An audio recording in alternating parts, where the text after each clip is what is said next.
Good evening, everyone. Thank you for tuning in to another edition of Oilersnation After Dark. Connor Halley with you here as usual. Aaron Bordato, my producer, alongside with me, and plenty to get to on this edition of this show. Of course, the Edmonton Oilers walking away with a nice 5-2 victory over the Seattle Kraken down at the Ice District earlier on tonight. We'll be breaking down that game tonight with Woz of Oilers Nation, a guy who I was told is a TikTok superstar. We'll ask him about that later on in the program here. But first, before we get to the good, the bad, and the oily, we'll give a quick rundown of the game tonight. And for the Edmonton Oilers, not the ideal start that they would have hoped for. Daniel Sprong gets the Kraken on the board on the power play. Not exactly what the Oilers wanted to see, right? Obviously, you know they've been pretty good as of late, getting those 2-0 leads. But Connor McDavid would do Connor McDavid things that only he can do. Picks the puck up at his own blue line, wheels in, buries it.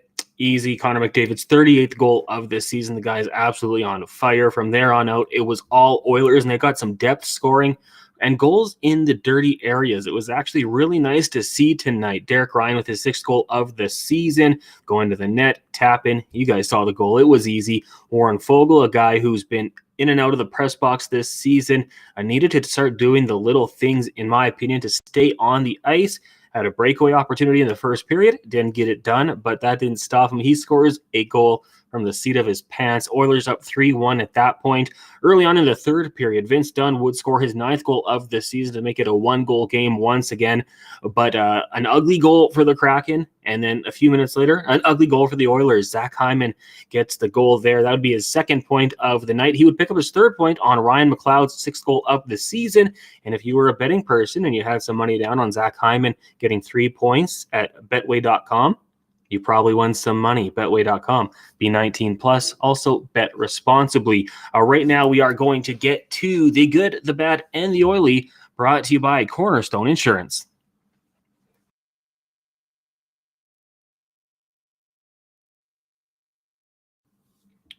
Cornerstone Insurance Brokers, Edmonton's premier boutique insurance brokerage, your destination for commercial, home, and auto insurance with over 90 years of success and still growing. Visit cornerstoneins.ca for more information. And as we get to the good, the bad, and the oily, we bring in Woz of Oilers Nation. Woz, how you doing tonight, buddy? Oh, I'm doing great. I'm buzzing after that win. It was a big W. Things you love to. Yeah, I mean, I'll be honest with you. I've done post games on radio, obviously now doing it here, and you get a lot of feedback on the radio when the team loses, but I've noticed it's a lot more positive here when the team wins. Everyone hops on YouTube, Facebook, Twitter, whatever it might be that they watch, and a lot of positivity. So a fun one tonight, and we're going to start off with the good, and I'm just going to turn my notes over here a little bit. The good tonight, Evander Kane's return, and he went down with one of the more gruesome injuries you'll see in hockey. Something you never really want to see. The blade obviously connecting to his wrist. It was Pat Maroon, the former Oiler.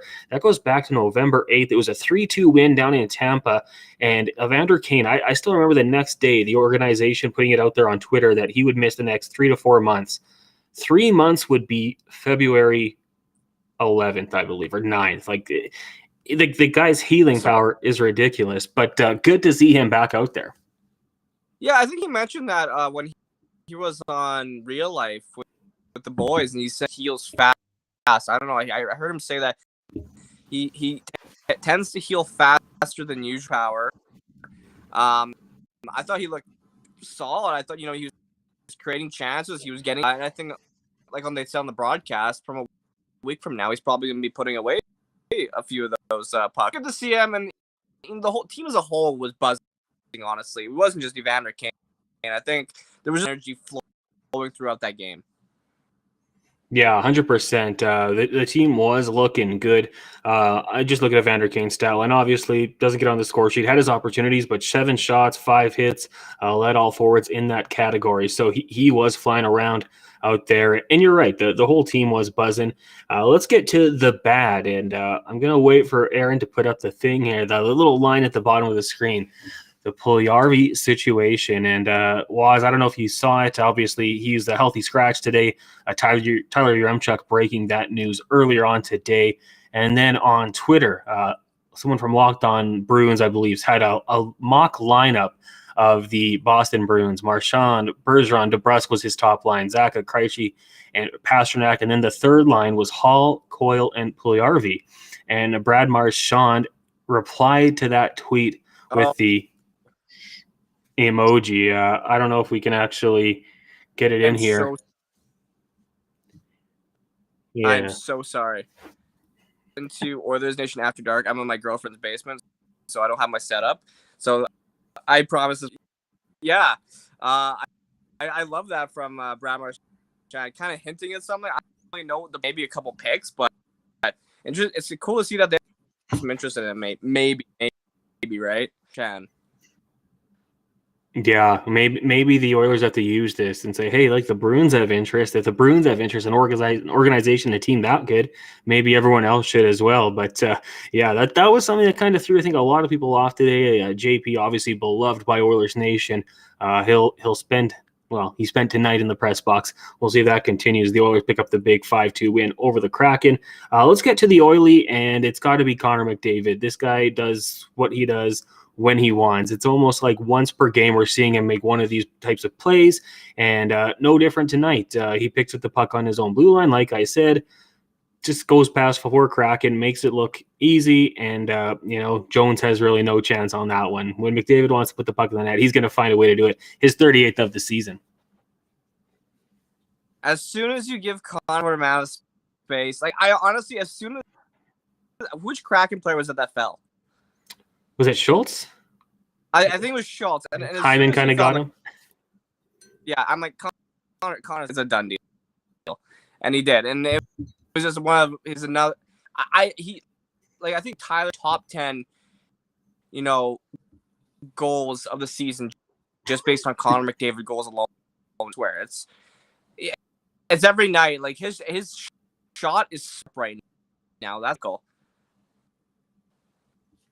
Yeah, it is funny to see, like, if you were to do an honest top 10 goals of the NHL season, I mean, you feel like Connor McDavid would have the majority of them. Waz, I believe you're going to head upstairs. Producer Aaron is telling you to get upstairs. I'm going to, from a staircase, if I could. Well, we'll try the staircase. Let's go here. Let's see how's this. I mean, you really get into the After Dark vibe with that one. I like it. The connection isn't as good, but you are into the After Dark vibe. Very quickly, just look at the YouTube chat here, and similar to the Oilers, it is buzzing. Dr. Gonzo says, play La Bamba, baby. Rusty, the reckless optimist, says, huge W. Vinny is an absolute monster down low. I love the greasy, gritty 5v5 scoring from the bottom 6. And Chris saying, can anyone confirm Connor is an alien or not? Because that play is out of this world. We'll get to more of the chats here, or the conversation going on in the YouTube chat. But yeah, Waz, I mean, you talked about it in the little group chat we had going on here. The 5-on-5 play for the Oilers. I mean, we used to think, if they can get 4 power plays, they'll score on 2 and they have a good chance to win the game. But they're not dependent on that right now. They're finding ways to get it done 5-on-5. They were scoring 5-on-5 particularly, just because I don't like us being too. We got like 5 different goal scorers as well. That was a positive sign. So, and I said because it's like McLeod scored Fogle, Derek Ryan, Dalen Hall. We got 2 assists. Team goals even against during the Golden Knights. The goal scoring was coming from different players. This has just been shining. Yeah, I mean, it's definitely refreshing to see, and better defensive hockey as well. It's almost like looking back to that California trip, and I don't know what your thoughts on it were, but that Kings game was awful. It was really bad. Things weren't going well, but since then you've had a couple lesser opponents in the Ducks and then the Sharks. It's like they kind of worked on a couple things, let that carry over into the game against the Golden Knights, and then we're seeing it continue against the Kraken, who on the road this year have been really strong, and the Oilers I know they gave that first goal and it was early, but for the majority of that game, it was, I think, known that the Oilers were going to pull it out. Yeah, and also just going back to it, like that game against the pretty, and then just to go and beat San Jose, beat Anaheim, beat a few teams that you should be, kind of build up. You go into Vegas, team that's top of the division, and then going up against Seattle points against teams that you need to get points against. Yeah, it's been nice, the results. Back on the YouTube chat here, Genesis says, "You're never taking the dry shot prop again. 0 shots, WTF." Yeah, I mean, hey, when you're on betway.com, it's a risk. You got to bet responsibly, Genesis, but I think he'll bounce back strong at some point, and he's not going to do that a couple times in a row. Predineski says, "Campbell, where are the haters now?" They're silent. They're silent. I'm sure they wanted to. I'm sure they wanted to hop out there. Oh, you go ahead. You go ahead. Campbell, it's been good to see him just get a little bit of confidence. He's only letting 2 goals a game now since coming in a couple of games. So it's been a good sign to see him being able to play, a good streak game, win them, and only against Vegas, it was 3 goals in the last week. I'm sure they're not the greatest evidence, right? And in fact, we can rely on Jack Campbell now. Yeah, 100%. I mean, obviously the second goal of the game, not one you want to see, but we'll just say that's his bad one. And when you're already up in the game, it doesn't hurt you quite as much. Not like it was a tie game or anything. He's able to move on, kind of let that one go. Don on Facebook says 4-point games, 100%. That's big for the standings. Kane chiming in with the entire group came into the game with that extra effort throughout the entire game. That is it. No passengers and no excuses.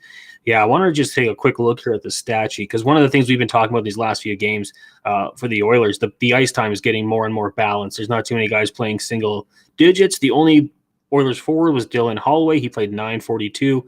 And then on the back end, Vinny Desharnais, 9 minutes, 50 seconds. He continues his big physical presence. Man, I don't know how long the Oilers continue with the 11-7 or when that kind of runs out and they try something else. But, man, Desharnais out there has been fun to watch.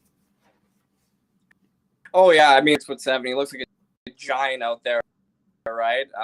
I've really enjoyed his play. He got an assist. And, I think he's just had a great success story. He was the 7th round pick in 2016, and he's really at the NHL level.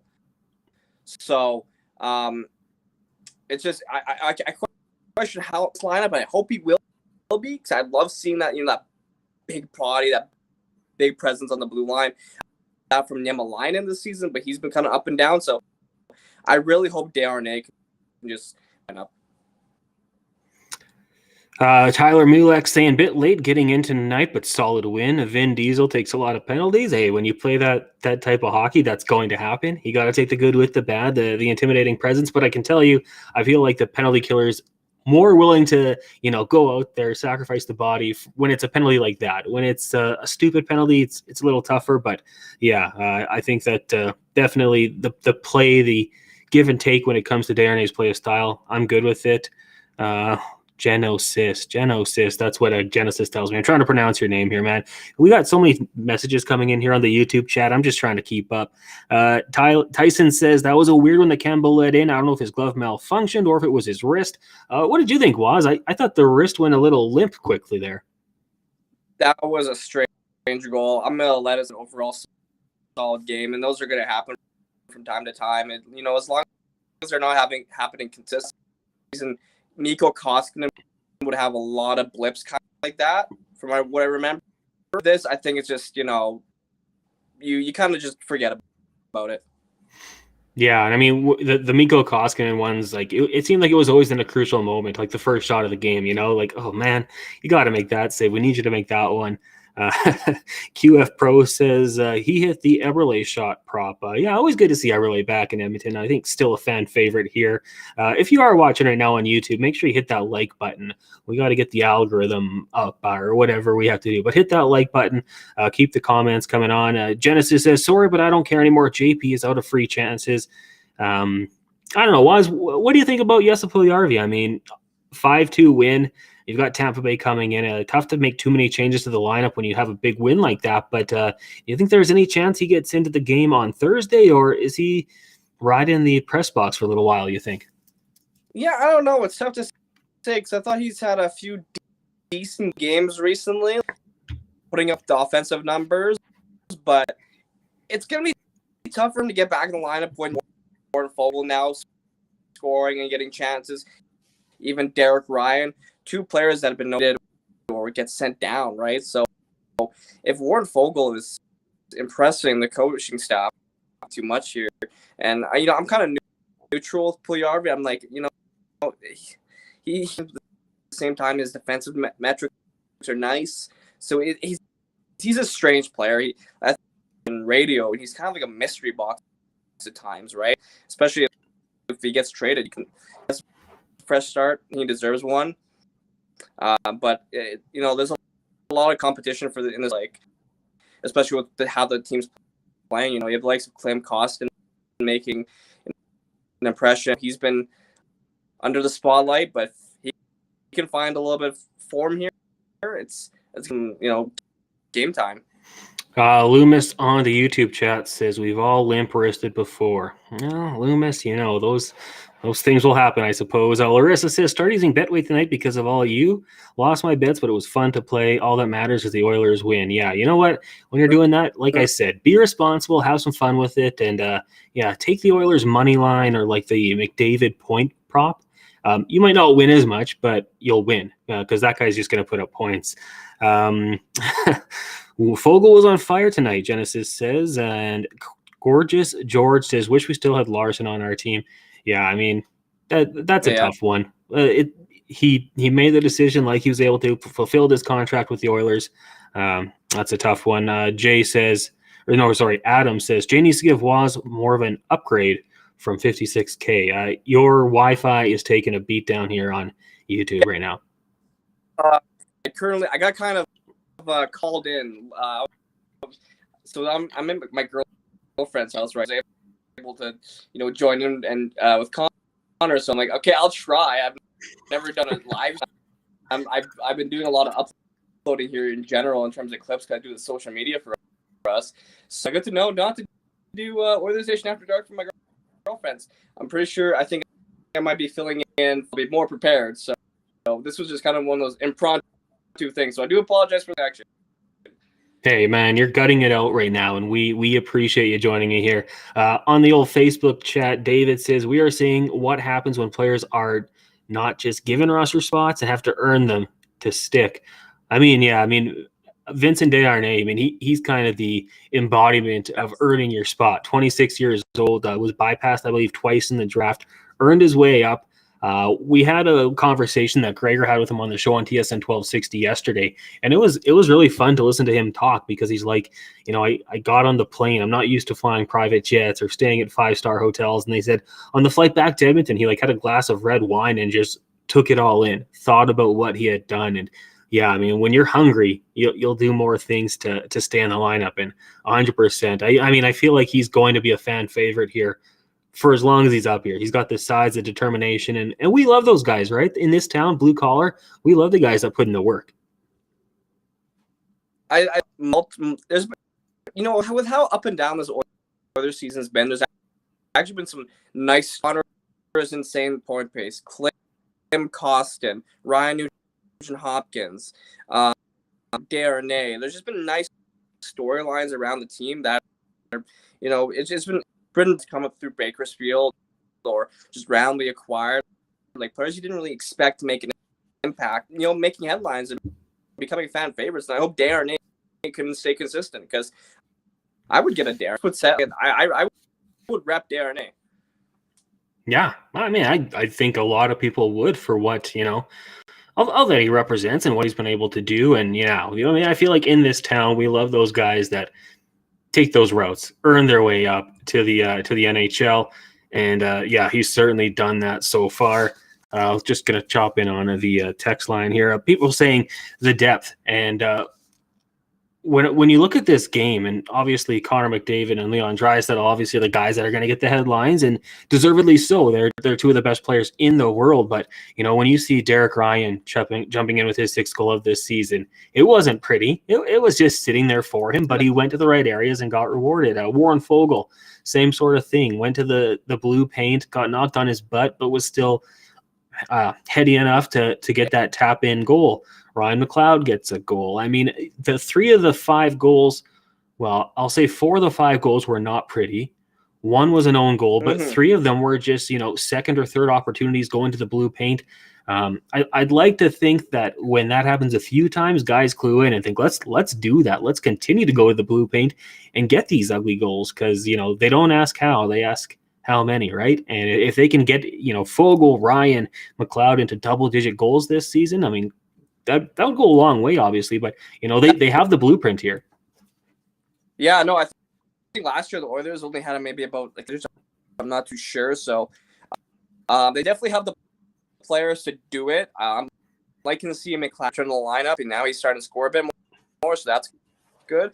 And yeah, just getting in front of the net's important. I think I think a couple of weeks ago, it felt like the Oilers kept looking for that pass, the perfect goal, and now it's just get in front of the net, see what happens, create a bag milk mentioned on one of the podcasts, just create a little bit of magic, and good things will come your way. Yeah, 100%, 100%. One other thing just from the stat sheet as I scroll through here, every Oilers forward credited with a hit tonight. That's good. You want to see them play that physical brand of hockey, even if it's at home and the stat keeper's a little generous. That's okay. You'll take it. On the blue line, it was actually Bouchard and Barry not credited with a hit, but that's okay. I don't think we're going to have to ask them to do it too much. Here on the Facebook chat here, great for Soup winning 4 straight. The guy won 10 in a row in Toronto. Play him till he loses, in my humble opinion. Would you go 10 in a row, Waz? I mean, Stuart Skinner, you got to get him back out there eventually. Oh, I would try to balance it out a bit, have both goalies fresh, just in case, let's say a brutal goal scored on you, and you want to make a switch. It's one of those things, right? If one of the goalies isn't doing too out, one of them will be fresh, right? So just keep each goalie fresh and ready to go. I like this one from Adam here on the YouTube comments section. The narrative in the mainstream media will continue to be, we are a 2 superstar team. Let them keep talking. This team is rounding out finally. I mean, I guess I kind of work in the mainstream media. So, I mean, yeah, that definitely is the narrative, right? And I've uttered the words, this team will go as far as Connor McDavid and Leon Draisaitl will take them. We saw in the playoffs, how dominant they were. But yeah, I mean, 100%. I mean, if this team starts to get it going consistently, it doesn't have to be Warren Fogle every night, but once every couple nights, Derek Ryan once every couple nights, McLeod, Holloway, whoever it might be, once every couple nights, chip in with a goal. I mean, that's going to go a long way for this team. Draw penalties, get that power play out there. Obviously, help out quite a bit. Rusty, the Reckless Optimist, is I'll give Soup Thursday and then Stew Saturday. Just me, though. I'm not an expert. Well, Rusty, you do chime in here on the After Dark program quite a bit. So to me, you're right up there as an expert. Do you go back to Campbell on Thursday, or do you think and maybe go Stew? Playing Thursday against Tampa Bay, so I don't know. I go to Jack Campbell, and then I think Vancouver's next. Bring in Skinner against maybe a weaker opposition, right? So maybe try the whole game, see how it goes, and then go back to Skinner, right? I think it might be honestly a really good Campbell in front of top teams in the NHL, right? He's been playing against some weaker opposition in Vegas.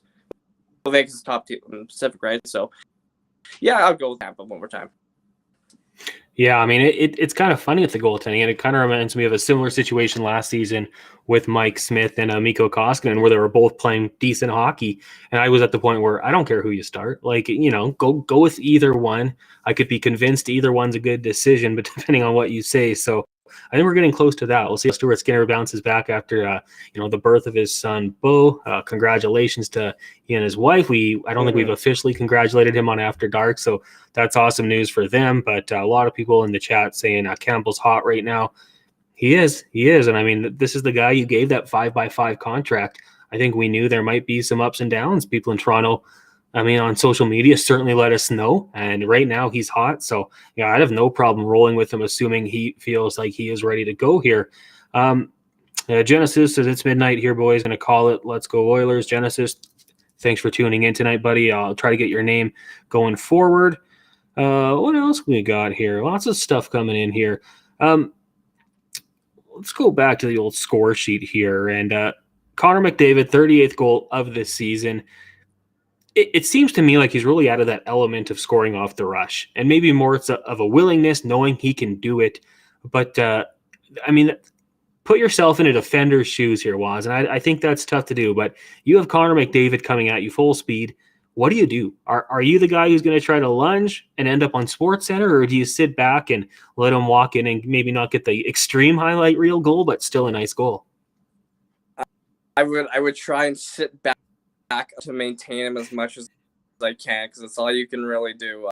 If you try and lunge him, he'll try and make it. I mean, his shot is just, it feels like it's on another level, honestly. Yeah, I mean, that's just kind of those one thing. Back in the day, I used to say, man, if he could get that Mamba mentality like Kobe, that killer instinct, this guy's going to be a 55-goal scorer. He's certainly found that and looks like he's doing so pretty well here. Well, I'll ask you this one. So on Saturday night, Zach and I were talking about how, when the Oilers eventually do go back to 6 defensemen, it could be a tough decision for who you're going to go with. We don't know when it's going to happen, and I think Dave Madsen deserves a lot of credit for what they've been doing, with this 7-man rotation. But when they eventually do play the traditional 12 and 6, is there the pairings that you think would fit best? Honestly, at this point, I'm not too like the 11 and 7. I like the defensemen they have on board. Like, I would hate to see Darnay go well. I can't really comment too much on the pairings right now, so that's a tough one. Yeah, I mean, I kind of put you on the spot there with that one, and I think Zach had Cody Ceci drawing out of the lineup if it were to happen. He liked Darnay in there, and a lot of people actually on the chat were in favor of that one. So maybe Cody Ceci falling a little bit out of favor with some of the fans. 74 people tuning in on YouTube right now. Make sure you give that like button a click or a thumbs up. We definitely appreciate that. Got one here. Squishy for breakfast. Campbell, so hot right now. Yeah, Dr. Gonzo agrees. So hot right now. Tyson says, I say keep Campbell going for now. He is hot and the team is playing amazing in front of him. Yeah, going to agree with you on that one. Rusty, the reckless optimist, says McDavid seems to be shooting off the rush a lot more. His shot is deadly. And that's just it. Like, he could always score those highlight reel goals when he gets in close and the hands get going a mile a minute and there's just nothing you can do. But now he's got that shot off the rush. And now I think, defenders have to respect that a little bit. Like, you can't just play back. You have to try to close that gap. And, especially if you're on a 2-on-1 with him, he's finding someone backdoor for a tap in. Like, he's just continually evolving and adding things to his game.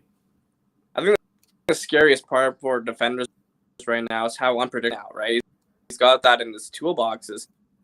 I can just shoot it past you. I can deke you out, cross, saucer pass it to someone across the ice.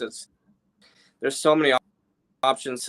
He's a defender's worst nightmare at this point. It's like we've never seen him play in the NHL before. Oh, yeah. I mean, guys are going to have to evolve to try to keep up with him. If only the refs would call the rule book on him, I think that would be nice and, maybe force defensemen to evolve with him and try to play properly. Elizabeth on the Facebook chat just says 4 thumbs up. I mean, hey, that's all you got to say after that one. It was a fun game tonight. And Elizabeth, I think you got that one right. People First Yukon says hi. Hi, People First Yukon. We've got Dwayne saying, hey, Rusty, where are you putting Ceci? I think he had Ceci out of the lineup. Smurfy says, bye, Yessie.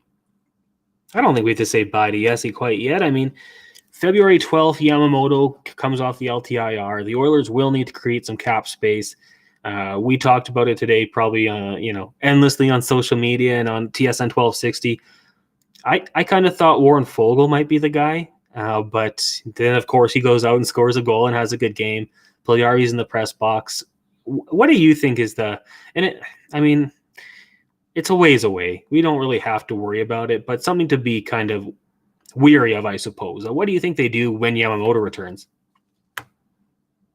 It's almost as a case like players like Fogle and Puljujarvi, show cooking them for maybe against Vancouver, Puljujarvi's back in the lineup, and it's kind of maybe they're going to switch it. Woodcroft has to do what's best for his team to win, right? That's the key right now. He wants to win. I don't know. He's definitely he's probably not going to get traded for the next month here, considering as long as he is. And Yamamoto is kind of making an interesting case here for Puljujarvi because Yamamoto's had some injury history here, right? So does that kind of force Puljujarvi or Biquette? Like, it makes you wonder. Like, I don't know if they're going to get a player in return, though. I don't know if they're going to bring someone from Bakersfield. Like, it's right. I Puljujarvi meant. We have one here. Gotta scroll down to Squishy for Breakfast says, yes, a Puljujarvi sounds scary on Boston. Yeah, Boston's a really good team. And, yes, he was drafted 4 overall for a reason. He's got some potential there. And if he finds that confidence, that could be very interesting. We had a question about from KC, why is Yamamoto and Murray on LTIR? Murray, it's the back, and Yamamoto, we're not quite sure. It was that game, I believe, against San Jose where he took the morning skate and then just something wasn't right. And we know he's had these issues throughout the season. They've been kind of quiet on what the injury is, but something's not right. And Kyler Yamamoto on the LTIR. Do you buy into the size? Like, because I know that people always, that's the knock on small guys. You got to worry about the injury. They can get thrown around out there and, suffer from that one. Does the size worry you at all long term? Not so much the size. I think it's more. I don't know does he have a concussion history, right? That would be more concerning. I feel usually ever disclose what the injuries are, regardless of the player. I know on TikTok earlier, someone was in the gap by putting out, no, he's actually hurt. Like we don't know what the injury is, right? So it's becoming more consistent. Yeah. I mean, he went down before Kane was ready to return, right? So it's definitely a real injury. I think you'd probably find other ways if you could. If he was good to go, I think you'd find other ways to get around that salary cap issue. Maybe a player would have been waived and sent down to Bakersfield or claimed off waivers. That could have happened too. But yeah, I mean, I definitely think there is something there. If we can, quickly here, Aaron, you want to hop in the conversation with us? Oh, hello, gentlemen. I love when you just pop in like that. Howdy. Now, I want to ask you guys. Oh, go ahead.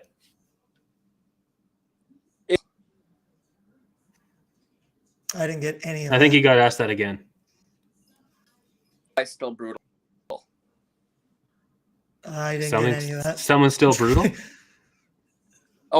Okay, so it is brutal. All right, oh, your connection is brutal. Oh, that's hilarious. No, yeah, your connection. Yeah. Oh, it's brutal. Yeah, it's not the best. I mean, it was not like the Kraken tonight, maybe, but around there. I want to ask you guys both tonight. Or you both went on the nation vacation down in Vegas. I saw you guys on social media. It looked like it was a great time. Let's start with you, Aaron. Best part about that trip? AMA Travel set it up. You guys went down there with a great crew. What, 3 nights down there? What was the highlight of the trip? Dude, that's a tough question to narrow it down to just one thing, as I'm sure a lot of people followed along with the trip.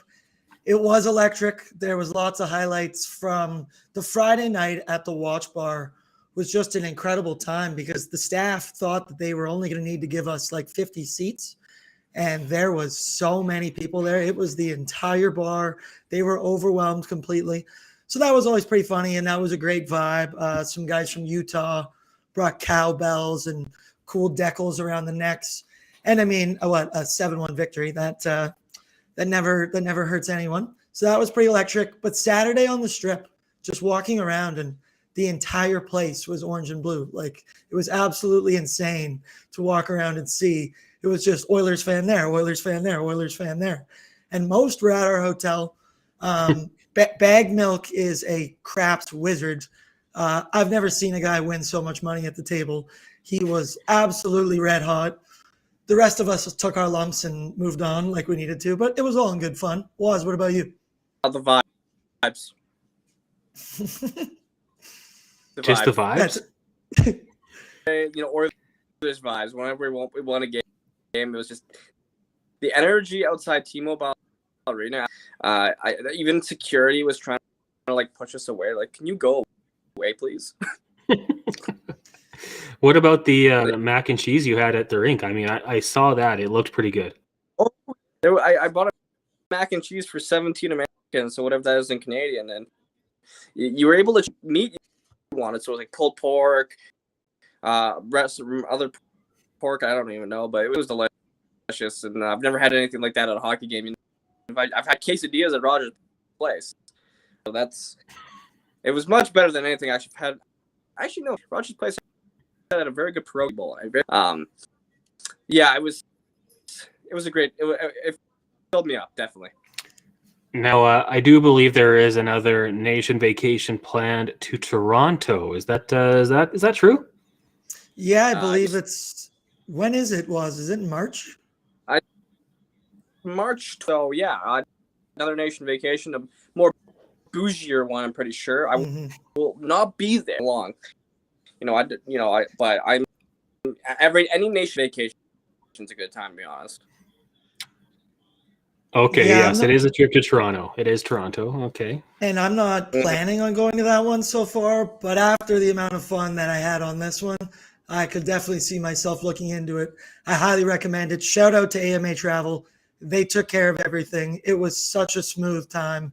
Everything was taken care of, and it was just, the vibes were immaculate. I agree. The vibes. Yeah, just looking at it here, March 10th to 12th to Toronto. I think nationgear.ca is where you can go. It's the pinned tweet on Oilers Nation's Twitter account. So if you want to check it out, the link is there. Give it a go. From what I hear, it's a pretty good time here at Oilers Nation and AMA. They take care of you. Aaron, the game tonight, overall impressions of it. Looks like the team's starting to figure things out. Nice 4-game winning streak and better 5-on-5. Yeah, dude, I really feel like we are hitting our stride right now because everything's going right. We were talking on the show before about 5v5 play, and look at it. Secondary scoring. It's happening. Jack Campbell, we need him to be better. It's happening. Everything's starting to move along here. I'm a fan of the 11-7. I mean, it seems like it's really working. I'm loving seeing Vinny in the lineup. But just being able to utilize Connor McDavid whenever you want, throw him on the ice with different pairings, gives other guys opportunities. And, man, I really think we're hitting our stride. That road trip, West Coast road trip, it might have been exactly what the doctor ordered. Yeah, I mean, it didn't start off that way, right? That game against the Kings was brutal. Post-game after, we had a Kings fan in here trolling us on the chat, which actually made it kind of fun. But, yeah, I totally agree. And, I think just that nice perk of the 11-7 obviously gives you more flexibility on the blue line. Certain situations, you can put out some size there with Desharnais. But, yeah, having the, I'm just going to say, fourth line getting a chance to be rotated with, McDavid or Nuge, potentially Draisaitl at times, it's good. Did you guys like to see the top line there with McDavid and Draisaitl, the line go nuclear? We'll start with you, Woz. I'm a little mixed up. It's been good to see him apart at times, but if you can put them together and just have that complete dominance, I see the team scoring way whereas was tonight, right? Like if we can get more 5-on-5 scoring, more secondaries. So also one thing I want to note is that big home win. The Oilers have not been the best win streak on the road, so it's good to see the home win. Yeah, I love seeing the first line up there, man. It is must-see TV every time those guys take the ice. And I think that we have the depth with, the Klim, Nuge, Janmark line, which, man, we didn't even really talk about Klim today, but let's talk about him on the weekend. That man was buzzing. He had us celebrating and betting on him. But, we have the depth, and now with Evander Kane coming back, you can roll out Ryan McLeod. He's scoring goals. If Foegele can just be borderline tolerable, then, I think we really got something going on here. And shout out to Fogs tonight. Shout out to Fogs, because everybody on Twitter was saying it's either pool party or Fogs getting scratched. Well, it wasn't him. Maybe he got the message, and he produced tonight. And that visual of him sitting on his butt with his arms up in the air, that was all time. Oh, yeah, that was awesome. So, yeah, now, you look at the standings here now. Vegas currently first in the Pacific Division with 58 points. The Oilers, though, now only 5 points behind with a game in hand. So you can see kind of momentum start to shifting. The Oilers have won 4 in a row, 6-3-1 in their last 10. And, you talked about on home ice, 11-11-2 this year. Not great. So if they can figure that out in the next little while here, it certainly will be a good sign. The practice for tomorrow, set for noon, availability to follow. So if you are wanting to, get your Oilers fix from the head coach, he'll speak after practice at noon tomorrow. And one thing here, so the Oilers in the first wild card spot, 2 points up on the Flames. Man, you guys, I think some optimism has to come back to this hockey team, because when you look in the Pacific, every It has team's on losing streaks except for the Oilers. Yeah, and I think when you look Yeah. at the schedule and what we have upcoming, it's a little soft part here that I really think that the boys can start to make a run. I got it up here. We have the Lightning next. Obviously, that's a tough game. But then it's the Canucks, the Jackets, the Blackhawks, the Red Wings, the Flyers, the Senators. I mean, you can do some damage there, and maybe we're looking in 2 weeks' time, and we are in a much better looking place in the standings. And one thing, just to go ahead, Was.